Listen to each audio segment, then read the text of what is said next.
Hello everyone, welcome to success with Rai academy. 1 दिसंबर 2020 के दैनिक जागरण के राष्ट्रीय संस्करण को आज के इस वीडियो में डिस्कस करेंगे। तो चलिए वीडियो को शुरू करते हैं। सबसे पहले नेशनल न्यूज़। दो नेशनल न्यूज़ हैं। पहली न्यूज़ है कि जम्मू में रोहिंग्या शरणार्थियों को बसाने के पीछे साजिश। और दूसरी न्यूज़ है 2020 को आंतरिक खोज के साल के तौर पर जाना जाएगा। ये स्टेटमेंट दिया है प्रधानमंत्री नरेंद्र मोदी ने। तो पहली न्यूज़ से शुरू करते हैं। जम्मू कश्मीर में रोहिंग्या शरणार्थी खुद ब खुद नहीं गए थे, बल्कि उन्हें एक साजिश के तहत लाकर बसाया गया है। केंद्र शासित प्रदेश के प्रशासन की ताज़ा पड़ताल में यह बात सामने आई है। इसके लिए कुछ एनजीओ का सहारा लिया गया था, जिनके तार पीडीपी और नेशनल कॉन्फ्रेंस के नेताओं से जुड़े बताए जा रहे हैं। साजिश कितनी बड़ी है, इसका अंदाजा इस बात से भी लगाया जा सकता है कि इन एनजीओ को यूएई और पाकिस्तान से हवाला के मार्फत फंडिंग होने के सबूत भी मिले हैं। उच्च पदस्थ सूत्रों के अनुसार रोहिंग्या शरणार्थियों को जम्मू कश्मीर में लाकर बसाने में एक साफ पैटर्न देखा जा रहा है। अब तक 2513 रोहिंग्या परिवारों को लाकर बसाया जा चुका है। इसमें से कुल 5514 लोग हैं। ये जम्मू कश्मीर के इलाके में रहते हैं। कश्मीर घाटी में एक भी रोहिंग्या शरणार्थी नहीं है, जबकि उन्हें लाकर बसाने में लगे गैर सरकारी संगठन यानी एनजीओ घाटी से जुड़े हुए हैं। नेक्स्ट है 2020 को आंतरिक खोज के साल के तौर पर जाना जाएगा। प्रधानमंत्री नरेंद्र मोदी का कहना है कि कोविड-19 महामारी ने भारत के राष्ट्रीय चरित्र को पूरी दुनिया के सामने रखा है और 2020 को बाहरी व्यवधान के बजाय आंतरिक खोज के लिए जाना जाएगा। उन्होंने कहा कि दुनिया भर में लोगों ने आश्चर्य जताया है कि किस तरह भारतीयों ने, चाहे गरीब हो या अमीर, युवा या वृद्ध, ग्रामीण या शहरी, सबने अप्रत्याशित संकट के समय जिम्मेदारी, अनुशासन, रवैया दिखाया और कानून का पालन किया। मोदी ने एक ईयर बुक के लिए खास आलेख में लिखा है, महामारी के कारण कोई 2020 को बाहरी व्यवधान का वर्ष कह सकता है, लेकिन मेरा अटूट विश्वास है कि 2020 को बाहरी व्यवधान के वर्ष के तौर पर नहीं, बल्कि हमारे समाज और हमारे राष्ट्र के आंतरिक खोज के तौर पर जाना जाएगा। तो ये नेशनल पेज की दो न्यूज़ थी। अब नेक्स्ट पेज पर आते हैं। नेक्स्ट पेज है हमारा इंटरनेशनल पेज। इसमें एक न्यूज़ है हमारे लिए कि BRI पर चीन को भारत की ना। चीन के वर्चस्व वाले संघाई सहयोग संगठन यानी SCO की शीर्ष बैठक में भारत ने सोमवार को फिर साफ कर दिया कि वह चीन की विस्तारवादी नीति के समक्ष कोई समझौता करने को तैयार नहीं है। SCO के सदस्य देशों के सरकारों के प्रमुखों की इस बैठक में भारत ने स्पष्ट कर दिया है कि वह चीन की बॉर्डर रोड इनिशिएटिव यानी दुनिया के तमाम देशों को समुद्री, सड़क व रेल मार्ग से जोड़ने की परियोजना का समर्थन नहीं करेगा। यह भी उल्लेखनीय तथ्य है कि बैठक में एससीओ के रूस, पाकिस्तान समेत अन्य सभी सदस्य देशों ने चीन की इस नीति के समर्थन का ऐलान किया है। साफ है कि इस क्षेत्रीय संगठन में भारत की भावी भूमिका को लेकर सवाल उठ रहे हैं, लेकिन भारतीय विदेश मंत्रालय ने स्पष्ट किया है कि भारत इस संगठन को लेकर सकारात्मक है और आगे भी रहेगा। भारत की अध्यक्षता में एससीओ के सदस्य देशों की सरकारों के प्रमुख की यह पहली बैठक थी। भारत का प्रतिनिधित्व उपराष्ट्रपति वेंकैया नायडू ने किया। इसमें चीन, रूस, कजाकिस्तान, उज्बेकिस्तान, किर्गिस्तान, ताजिकिस्तान के अलावा ईरान, अफगानिस्तान, मंगोलिया व बेलारूस की सरकारों के वरिष्ठ प्रतिनिधियों ने हिस्सा लिया। सिर्फ पाकिस्तान का प्रतिनिधित्व सचिव स्तर के अधिकारी कर रहे थे। तो ये इंटरनेशनल पेज की एक न्यूज़ थी। अब नेक्स्ट पेज पर आते हैं। नेक्स्ट पेज हमारा बिजनेस पेज। बिजनेस पेज में 3 न्यूज़ हैं। पहली न्यूज़ है कई और सेक्टर को इंसेंटिव देने की तैयारी में सरकार, जारी रहेगा उद्योग जगत को वित्तीय मदद का सिलसिला। दूसरी न्यूज़ है आज से ई वे बिल जनरेट करने का नया नियम लागू। और तीसरी न्यूज़ है अगले साल उपभोक्ता खर्च पटरी पर लौटेगा, 6.6% वृद्धि संभव। पहली न्यूज़ से शुरू करते हैं। भारत को मैन्युफैक्चरिंग हब बनाने के लिए उद्योग जगत को सरकार की तरफ से वित्तीय मदद का सिलसिला जारी रहेगा। उद्योग मंत्रालय कुछ और सेक्टर को इंसेंटिव व अन्य मदद देने पर विचार कर रहा है। सरकार इंसेंटिव के साथ इन सेक्टर में मैन्युफैक्चरिंग को आसान बनाने को कई नियम में भी बदलाव कर सकती है। हाल ही में 10 औद्योगिक सेक्टर को प्रोडक्शन लिंक्ड इंसेंटिव यानी PLI देने की घोषणा की गई है। वाणिज्य व उद्योग मंत्रालय के मुताबिक 2 लाख करोड़ के PLI से 20 लाख करोड़ का मैन्युफैक्चरिंग इकोसिस्टम तैयार होगा। इसके तहत प्रत्यक्ष व परोक्ष रूप से 3 करोड़ लोगों को नौकरी मिलने का अनुमान है। मंत्रालय सूत्रों के मुताबिक आत्मनिर्भर भारत अभियान में मैन्युफैक्चरिंग के तहत 24 सेक्टर का चयन किया गया है जिन्हें प्राथमिकता दी जाएगी। 10 सेक्टर के लिए PLI की घोषणा हो चुकी है। बाकी सेक्टर को इंसेंटिव देने के तरीके पर विचार किया जा रहा है। वाणिज्य व उद्योग मंत्रालय औद्योगिक संगठन के साथ मिलकर ऐसे सेक्टर की पहचान कर रहा है जिनमें भारत दुनिया के बाजार में आसानी से मुकाबला कर सकता है और जिनकी उत्पादन लागत अन्य देशों के मुकाबले कम हो। नेक्स्ट है, आज से ई-वे बिल जनरेट करने का नया नियम लागू। 1 दिसंबर से ई-वे बिल के नए नियम लागू होने जा रहे हैं। जीएसटी रिटर्न दाखिल करने में ढिलाई बरतने वाले कारोबारियों के लिए ई-वे बिल का नया नियम महंगा साबित हो सकता है। इसके मुताबिक 2 या इससे अधिक बार तक GSTR-3B रिटर्न दाखिल नहीं करने वाले कारोबारी 1 दिसंबर से ई-वे बिल जनरेट नहीं कर पाएंगे। दूसरे राज्यों में 50,000 रुपये से अधिक का माल भेजने के लिए ई-वे बिल जनरेट करना जरूरी होता है। 1 जनवरी 2021 से GSTR-3B दाखिल करने का नियम भी बदलने जा रहा है। 1 जनवरी से कारोबारियों को GSTR-3B प्रतिमाह की जगह 3 माह में एक बार दाखिल करना होगा। जीएसटी विशेषज्ञों ने बताया कि 1 दिसंबर से ई-वे बिल का नया नियम 5 करोड़ से अधिक टर्नओवर वाले कारोबारियों पर लागू होगा। इन कारोबारियों ने अगर इस साल अक्टूबर तक 2 या इससे अधिक बार GSTR-3B दाखिल नहीं किया तो उनके ई-वे बिल मंगलवार से ब्लॉक हो जाएंगे। नेक्स्ट है, अगले साल उपभोक्ता खर्च पटरी पर लौटेगा, 6.6% की वृद्धि संभव। कोरोना महामारी के कारण उपभोक्ता खर्च में आई गिरावट का दौर अगले साल थमेगा। 2021 में उपभोक्ता खर्च में 6.6% तक की वृद्धि देखने को मिल सकती है। Financial services firm Fitch solution ने अपनी हालिया रिपोर्ट के अनुसार ये अनुमान जताया है। 2020 में उपभोक्ता खर्च में 12.6% गिरावट का अनुमान है। फाइनेंशियल सर्विसेज फर्म ने कहा है कि 2021 में उपभोक्ता खर्च बढ़ेगा, लेकिन 2020 में व्यापक गिरावट के कारण इसमें सीमित तेजी दिखेगी। बेरोजगारी ऊंची रहेगी और सरकार की ओर से उठाए जा रहे कदमों का असर अभी स्पष्ट नहीं है। फिच सॉल्यूशन का अनुमान है कि उपभोक्ता खर्च के मामले में कोरोना से पहले स्तर आने से कम 2021 की दूसरी छमाही या 2022 तक का वक्त लगेगा। तो ये बिजनेस पेज की 3 न्यूज़ थी। अब नेक्स्ट पेज पर आते हैं। नेक्स्ट पेज है एडिटोरियल पेज। एडिटोरियल पेज में 3 आर्टिकल हैं। पहला आर्टिकल है, ऋण का सदुपयोग करे सरकार। सरकार को चाहिए कि वह ऋण का उपयोग जनता की कार्यकुशलता बढ़ाने और तकनीकी सुधार के लिए करे, तभी हम मंदी को मात देने में सफल हो पाएंगे।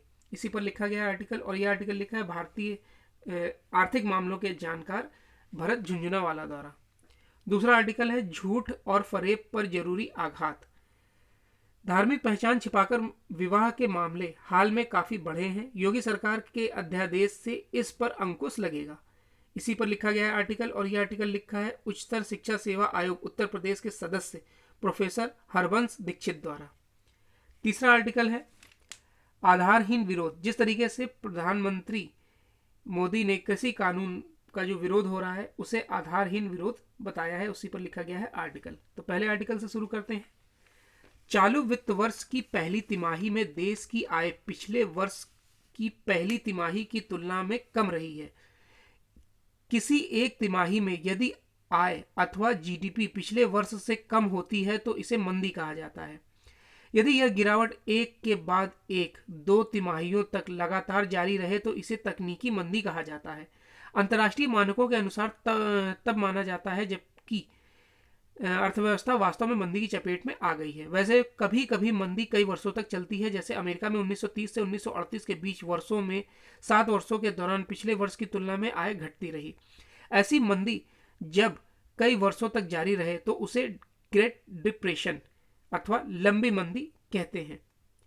वैसे अतीत के अनुभव यही बताते हैं कि मंदी के प्राथमिक असर की तुलना में उसके अगले चरण का असर ज्यादा गहरा होता है। जैसे 2008 में वैश्विक वित्तीय संकट में विश्व की आय में मात्र 0.1% की गिरावट आई थी, लेकिन 2009 में यह गिरावट 2.5% रही। जैसे श्रमिक को पर्याप्त भोजन न मिले तो वह कुछ समय तक वह पूर्ववत कार्य करता रह सकता है, परंतु इसका दीर्घकाल में उसके शरीर पर दुष्प्रभाव पड़ना तय है। अतः अभी यह कह पाना संभव नहीं है कि मौजूदा मंदी तकनीकी रह जाएगी या फिर लंबी खींचेगी। इसी कसमकस में मुद्रा कोष और विश्व बैंक के आकलन विरोधाभासी हैं। हालांकि दोनों संस्थाओं में सहमति भी है कि अधिकांश देशों ने कोविड संकट से खुद को बचाने में अभी तक सफलता हासिल की है। तकरीबन सभी सरकारों ने बाजार से ऋण लेकर अथवा अपने केंद्रीय बैंकों द्वारा नोट छपवाकर अर्थव्यवस्था के चक्के को चालू रखा है। यह अच्छी बात है कि ऋण लेने और नोट छापने में अंतर है। ऋण लेने में सरकार बाजार से ऋण उठाती है और निजी निवेशक सरकार को ऋण उपलब्ध कराते हैं, जिसके कारण ब्याज दरों में वृद्धि होती है। जैसे यदि इस समय 10 करोड़ रुपए की रकम से ऋण की मांग है और सरकार 100 करोड़ रुपए का ऋण और लेने चाहे तो ऋण की मांग 200 करोड़ हो जाएगी। अंतर्राष्ट्रीय रेटिंग एजेंसी मूडीज ने फिलहाल भारत की रेटिंग Baa3 रखी है। यह निवेश योग्य सबसे निचली सीढ़ी है। ऐसे में यदि भारत सरकार के ऋण की गुणवत्ता इसके तनिक भी नीचे गिरती है तो उसका असर सरकार की साख पर पड़ेगा। स्पष्ट है कि हमें ऋण का उपयोग जनता की कार्यकुशलता बढ़ाने और तकनीकी सुधार हासिल करने में करना चाहिए। हाल में दीपावली के समय बाजार में जो भारी मांग दिखाई पड़ी वह मुख्य रूप से सरकारी कर्मियों द्वारा जनित ही थी। आम आदमियों की क्रय शक्ति इस समय बहुत घट गई है। इसका यही अर्थ है कि सरकार द्वारा ऋण का उपयोग मूलतः सरकारी खपत को पोषित करने के लिए किया जा रहा है और शिक्षा तथा तकनीकी विकास में निवेश करने में कम। ऐसी स्थिति में यदि मंदी लंबी खिंची तो देश को भारी मुश्किलों का सामना करना पड़ सकता है। नेक्स्ट आर्टिकल है झूठ और फरेब पर जरूरी आघात।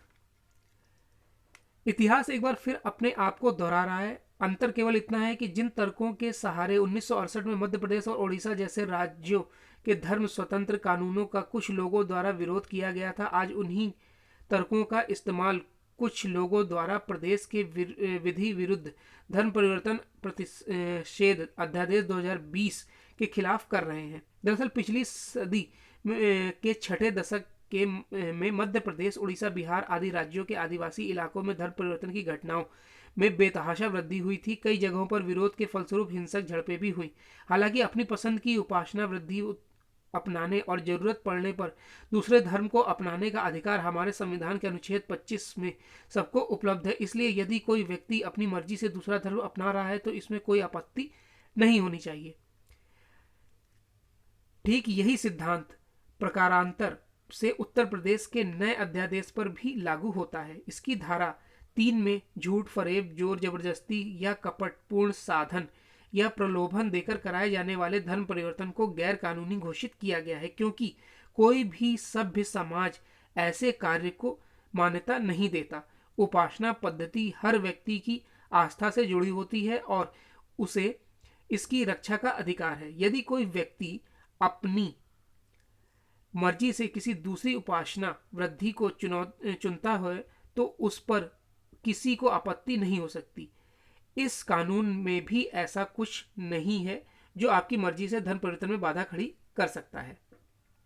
देखा जाए तो धर्म की तरह विवाह भी हर व्यक्ति का निजी मामला है। संविधान के अनुच्छेद 21 में विवाह का अधिकार भी शामिल है, किंतु पिछले कुछ दशकों में अपनी धार्मिक पहचान छिपाकर किए जाने वाले विवाह संबंधों में बेतहाशा बढ़ोतरी हुई है। कई मामलों में इसकी वजह से देश में सांप्रदायिक सौहार्द भी बिगड़ा है। कई बार इससे कानूनी जटिलताएं भी पैदा होती हैं। इस अध्यादेश में इस समस्या के निराकरण की व्यवस्था भी की गई है। मसलन अदालत में प्रार्थना पत्र देकर धारा 6 के अंतर्गत ऐसे विवाह को रद्द किया जा सकता है। यह अधिकार सभी धर्म के पुरुषों और महिलाओं को समान रूप से हासिल है। धर्म परिवर्तन में धोखा, भय, लालच या धमकी जैसे तत्वों को समाप्त करने के लिए भी इसमें विशेष व्यवस्था की गई है। धारा 8 में कहा गया है कि अपना धर्म परिवर्तन करने वाले हर व्यक्ति को कम से कम 60 दिन पहले जिला मजिस्ट्रेट को सूचित करना होगा। इसलिए उत्तर प्रदेश सरकार की इस कानूनी पहल का स्वागत होना चाहिए, क्योंकि यह सभी को समान रूप से किसी धर्म को मानने या दूसरे को अपनाने की पारदर्शिता प्रक्रिया सुनिश्चित करती है।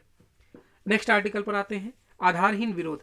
प्रधानमंत्री नरेंद्र मोदी ने वाराणसी में एक समारोह को संबोधित करते हुए एक बार फिर नए कृषि कानून को लेकर उपजी मिथ्या धारणाओं को ध्वस्त करने का काम किया है। संसद में नए कृषि कानून को मंजूरी मिलने के बाद प्रधानमंत्री के साथ साथ अन्य अनेक केंद्रीय मंत्री लगातार यह कहते चले आ रहे हैं कि नए प्रावधानों के खिलाफ जो भी मुद्दे उठाए जा रहे हैं वे निराधार और तथ्यों के विपरीत हैं। इसके बावजूद कई राजनीतिक एवं गैर राजनीतिक संगठन किसानों को बरगलाने के अपने अभियान में जुटे हैं। इसी अभियान के तहत पहले पंजाब के किसानों को सड़कों और रेल पटरियों पर उतारा गया और अब उन्हें दिल्ली ले जाया गया है। यही नहीं, नए कृषि कानूनों के विरोध में सड़कों पर उतरे किसान संगठन केंद्रीय मंत्रियों के साथ साथ प्रधानमंत्री की बातों को सुनने समझने के लिए तैयार तो इसका सीधा मतलब ये है कि वस्तु स्थिति को जानबूझकर स्वीकार नहीं करना चाहते हैं।